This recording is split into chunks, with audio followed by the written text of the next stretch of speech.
Namasté, chère flamme divine. Donc ici, bienvenue sur ma chaîne YouTube. Je vais ici répondre à quelques questions spirituelles.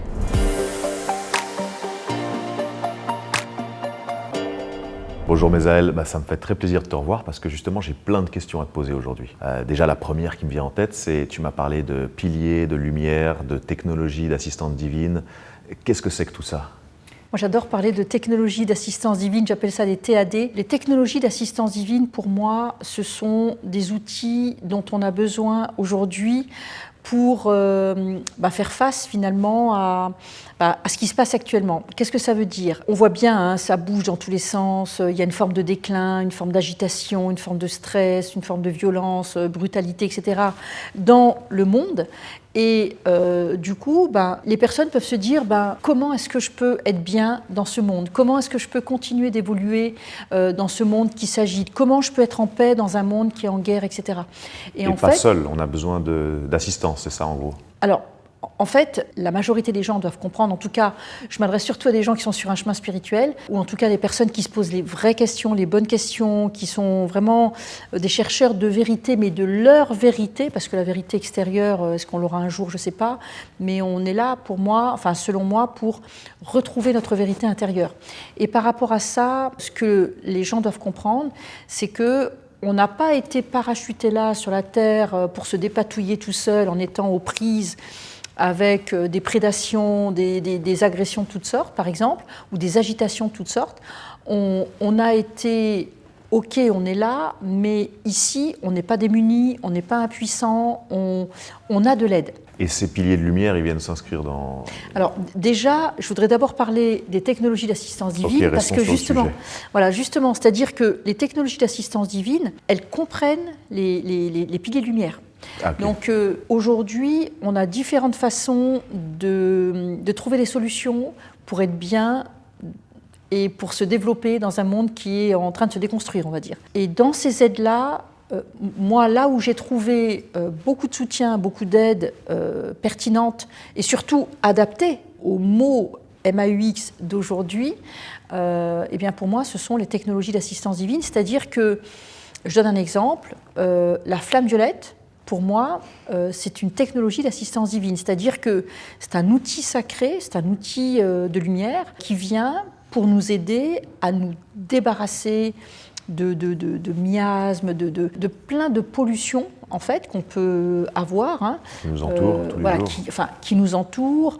Quand on rentre dans on peut rentrer, par exemple, partir de chez soi tout à fait sain, serein. Tu rentres dans un métro. 5 minutes après, la personne, elle peut être, pour pas t'embarquer là-dedans, mais la personne peut être quasiment immédiatement polluée. Mm-hmm. Avec des emprises énergétiques, de la vampirisation, des entités, des défunts, enfin bref. Et quand je parle de défunts, il y a différents, mais des égarés, j'ai envie de dire, ceux qui sont là pour pomper l'énergie ou ceux qui n'ont pas compris qu'ils sont morts. Et donc, par exemple, à ce moment-là, la personne pourrait se dire, ou alors moi, si je me retrouve dans cette situation, je vais dire, quel est l'outil de technologie d'assistance divine que je peux utiliser là maintenant pour être bien ? Parce qu'on doit apprendre à naviguer proprement, intelligemment, consciemment, dans ce monde où ça part dans tous les sens, en fait. Donc ça sous-entend qu'il y a plusieurs technologies, il y a plusieurs solutions, entre guillemets, absolument. Si j'ose dire. Il y a toute une... Enfin, moi, ça fait 25 ans que j'étudie ça, donc je les ai classifiées, étudiées, je me suis entraînée à les maîtriser également. Et ensuite, alors après, il y a des personnes qui sont minimalistes et qui vont dire « moi, je veux un outil, je ne vais pas m'encombrer avec une trousse à outils ». Moi, pour ma part, c'est la trousse à outils. Oui, c'est la facilité, et en même temps, il vaut mieux au moins un outil que rien. Donc il y a des personnes, par exemple, qui vont utiliser la flamme violette et puis qui vont utiliser que ça. Mais comme il y a différents mots de notre temps MAUX, il vaut mieux avoir... l'outil pour le bon mot. Voilà. Moi, je dis toujours, si dans ta boîte à outils, tu as un marteau, quand il va falloir enfoncer un clou, ça va aller. Mais si tu dois retirer une vis, tu vas faire comment ? Donc, voilà, il faut plusieurs outils. La métaphore est bien. Qu'est-ce qu'on aurait d'autre comme exemple d'outils ? Pour moi, le Merkaba, c'est une technologie d'assistance divine, par exemple. D'accord. Le Merkaba, par exemple, la majorité des gens, quand ils se regardent dans un miroir, ils voient leur corps et ils pensent que la propriété, enfin ce qui leur appartient, c'est-à-dire leur corps, ils pensent que ça se limite au visible. Alors on voit qu'avec les yeux, quoi. Voilà, les gens voient qu'avec les yeux. Souvent, j'évoque ce point en disant, si on avait accès à plus de technologies concrètes qui nous permettraient de se regarder dans un miroir, je sais que cette technologie existe quelque part, mais elle n'est pas encore sur la Terre. Mais normalement, on devrait avoir accès à ce genre de technologie, c'est-à-dire qu'on se regarderait dans un miroir, et dans le miroir, on verrait tout, c'est-à-dire on verrait nos chakras, dans quel état ils sont. Si on verrait tout ce qu'il y a dans l'invisible, c'est-à-dire s'il y a des défunts, on les verrait. S'il y a des fuites dans l'aura, on les verrait, on pourrait colmater tout ça, on pourrait voir bien sûr les différentes couches de l'aura, etc., etc. Donc normalement, alors, pour ça on n'y est pas encore, néanmoins les technologies d'assistance divine viennent nous aider à répondre à beaucoup de perturbations énergétiques, d'attaques énergétiques, de dysfonctionnements énergétiques, de disharmonie énergétique, etc. Les gens doivent vraiment comprendre que l'origine des mots MAUX, c'est dans l'invisible, et donc les solutions, elles sont aussi dans l'invisible. La métaphore du miroir, je trouve qu'elle est bonne, parce qu'on vit dans un monde aujourd'hui où on peut s'observer, on peut se voir, et on est sur, même les réseaux sociaux par exemple, on est tout le temps, l'image est extrêmement importante. Ouais. Mais est-ce que, si on revient en arrière dans le passé, les humains étaient peut-être un petit peu plus spirituels, plus portés sur ce que tu es en train de présenter aujourd'hui ? Ça dépend quel passé. Si c'est un passé proche, pas forcément. Passé lointain, plus sûrement, oui. Parce que, je sais pas, au temps de l'Atlantide, la Lémurie, par exemple, il y a eu des civilisations sur la Terre qui étaient beaucoup plus évoluées que ce que nous sommes aujourd'hui. Aujourd'hui, on est en train de regagner finalement un certain niveau vibratoire, on est en train de reclarifier à nouveau notre conscience, notre superconscience, de prendre conscience aussi de notre nature divine, spirituelle, etc. Mais, je sais pas, au temps du Moyen-Âge, par exemple... Il y a une régression pendant le Moyen-Âge, on était... Oui, enfin, au Moyen-Âge, par rapport à aujourd'hui, il y a une évolution par rapport au Moyen-Âge. Mais il y a eu il y a toujours eu des courbes, en fait, comme ça. Hein. C'est vraiment cyclique. Et aujourd'hui, on a la possibilité d'accélérer vraiment notre évolution. Donc l'idée, c'est qu'il ne faut pas que les gens se comportent... J'aime bien donner l'expression comme les fourmis sous le caillou. C'est-à-dire que nous, quand on était gamin, qu'on était dans la nature, quand on soulevait un caillou, on voyait toute une organisation de bestioles. Et quand on soulevait le caillou, ils continuaient de se comporter comme s'il y avait toujours le poids du caillou. C'est vrai. Le monde invisible. Tu vois ? Et donc aujourd'hui, l'idée, c'est de se mettre à jour et de vivre avec notre temps, là, au XXIe siècle, dans le sens où on ne doit pas se comporter comme justement au Moyen-Âge ou autre. Il y a la possibilité d'avoir accès à de nouveaux outils. Alors bien sûr, personne n'en parle, hein, ça c'est évident, mais dans l'énergétique, il y a énormément de nouveaux outils que moi j'ai appelés technologies d'assistance divine et qui sont là pour nous aider. Je parlais du Merkaba. Par exemple, le Merkaba, c'est admettons, par exemple, notre conscience voyage. Mm-hmm. Si par exemple on est ici, je te dis par exemple, tiens, si on allait en Polynésie, en quelques instants, ton mental, il peut se déplacer en Polynésie, par exemple. Ouais. Tu vois, immédiatement, mais le corps n'a pas bougé. Donc en fait, ça montre, si tu veux, et encore là, c'est un petit exemple, mais notre conscience, elle voyage tout le temps. Elle est dans le passé, dans le futur, dans une dimension, dans une autre, etc. Ou dans une autre ligne quantique, par exemple. Et ce qui fait que on ne peut pas se permettre de sortir comme ça. C'est comme, moi j'ai toujours l'image d'une personne qui serait avec une trottinette sur un autoroute, quoi. Et dans l'autoroute, au niveau de l'autoroute, ce serait hyper dangereux. Donc par exemple, pour aider la conscience à voyager, eh bien, ce que nous avons reçu comme technologie d'assistance divine, c'est le véhicule Merkaba, par exemple. Ça en fait partie. Okay. Et qui dit technologie dit que c'est amené à en avoir de nouvelles en permanence. Absolument, parce que oui. La technologie évolue. Oui, tout à fait.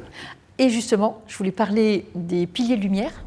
C'est un enseignement que j'ai reçu, en fait, pour expliquer un peu comment est née cette histoire des piliers de lumière. À un moment, j'ai commencé à recevoir des informations sur les piliers de lumière. C'est-à-dire que je voyais des piliers de lumière. Et la première fois que j'ai vu ça, c'était il y a plus d'une quinzaine d'années. Et je dis à mes guides, qu'est-ce que c'est? Et ce n'est pas mes guides qui me répondent, c'est la source, que moi j'appelle la source 1, qui me dit, c'est moi qui envoie ça.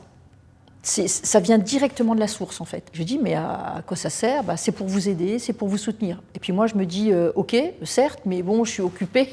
C'est pas que je suis occupée d'une façon arrogante, mais j'étais un peu dans ce que... Je suis toujours en train de faire plein de choses, en train de créer des programmes, en train de transmettre, d'enseigner, etc. Et là, j'étais certainement dans d'autres programmes, donc je me suis dit, je vais pas rentrer dedans. Et puis, c'est venu comme ça... Ça a duré au moins 2 ou 3 ans, où je voyais régulièrement ces piliers, je voyais vraiment des piliers de lumière, et régulièrement, quand je posais la question, à chaque fois j'avais quelques informations, puis c'est intéressant, c'est sympa comme outil. Ah ouais, c'est pratique, parce que j'ai commencé à dire, tiens, c'est quoi ce truc-là? Je vais essayer, clac, clac, clac. Ah ouais, ça me reconnecte instantanément à la source d'en haut, la source au cœur de la Terre, etc. J'ai trouvé ça super intéressant, mais je dis, mais c'est quoi? C'est d'où? Et là, la source a commencé à me répondre en disant, c'est un outil nouveau qui n'existe pas sur la planète, c'est tout un enseignement, il y a plusieurs dizaines de piliers de lumière, et la source me dit, si tu veux, je peux t'en dire plus. Et à chaque fois, je disais non, parce que ma structure n'aurait pas supporté à ce moment-là, j'avais déjà trop, en fait. Donc, encore une fois, ce n'est pas par arrogance ou par ego, c'est...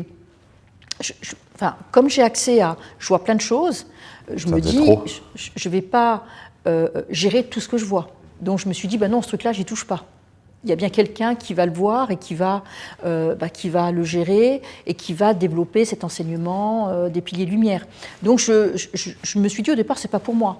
Donc j'ai continué ce que j'avais à faire sur d'autres technologies d'assistance divine justement, etc., d'autres enseignements. Et puis ça a duré comme ça au moins, je me souviens plus, mais au moins 2 ou 3 ans. Et à un moment, donc quand j'ai commencé à boucler les autres dossiers, progressivement j'ai commencé à...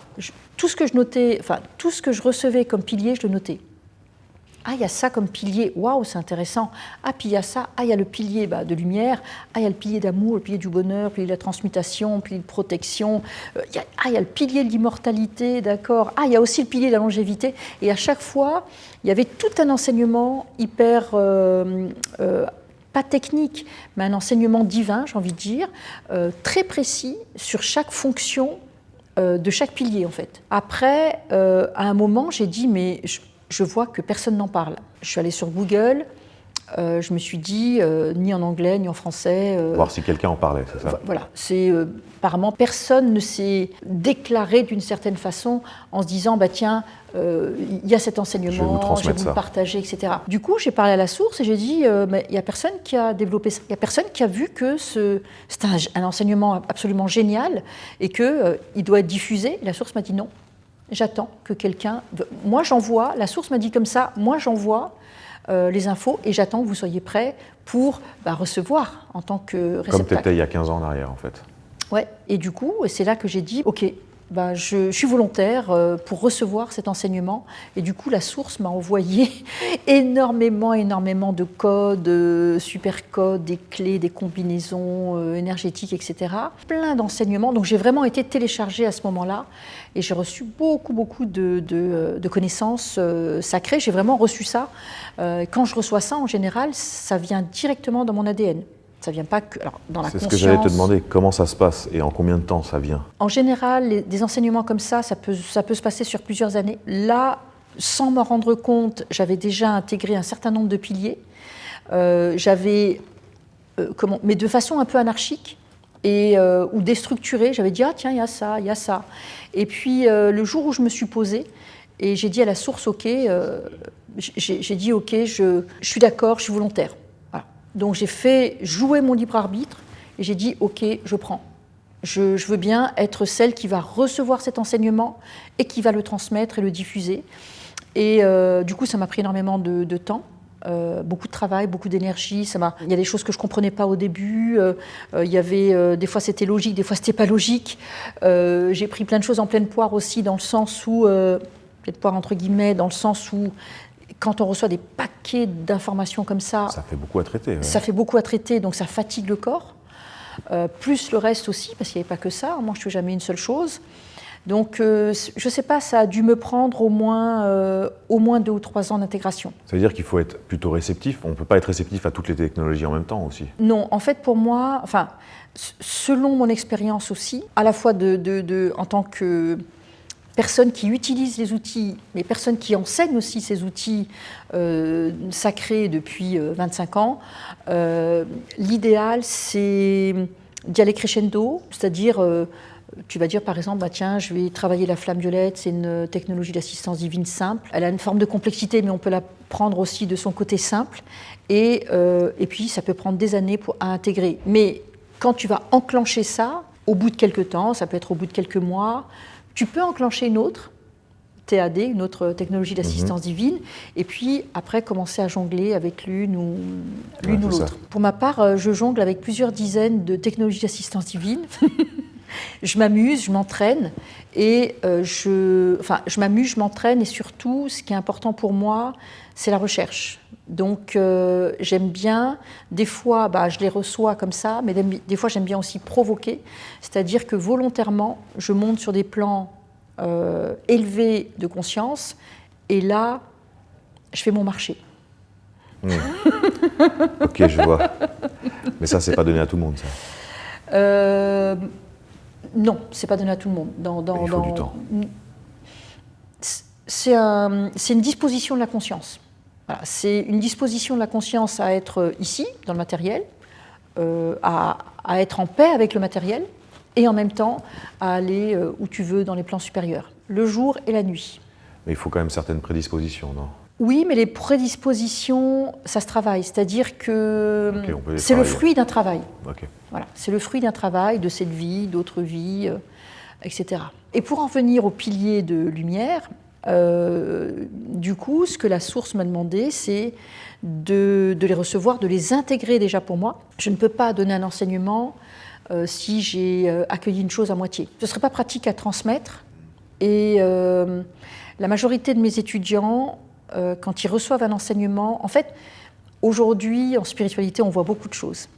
Il y a beaucoup de bonnes choses, il y a beaucoup de bonne volonté dans les personnes qui enseignent, c'est indéniable, mais il y a aussi des personnes qui restent qu'au niveau mental.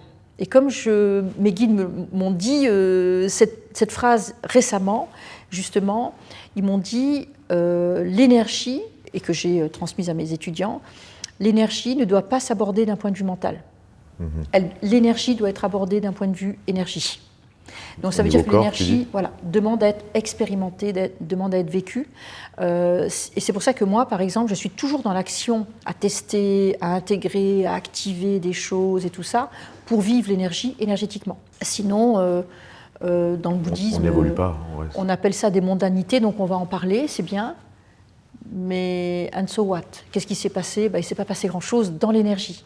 Alors que notre corps aujourd'hui, nos structures, elles demandent à, je ne vais pas dire exploser, parce que exploser dans le bon sens, c'est-à-dire elles demandent à se déployer, à se magnifier, à s'émanciper, à s'épanouir, à être activées, etc. etc.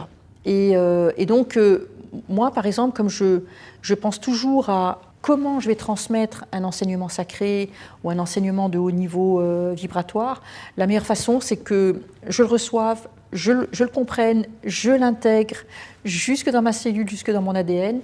Ensuite, j'incarne cet enseignement et ensuite, je peux le transmettre facilement. Voilà. Ouais. Une reconnexion à son être, à soi-même, en fait, et pas juste rester au niveau mental, c'est ce que tu as dit.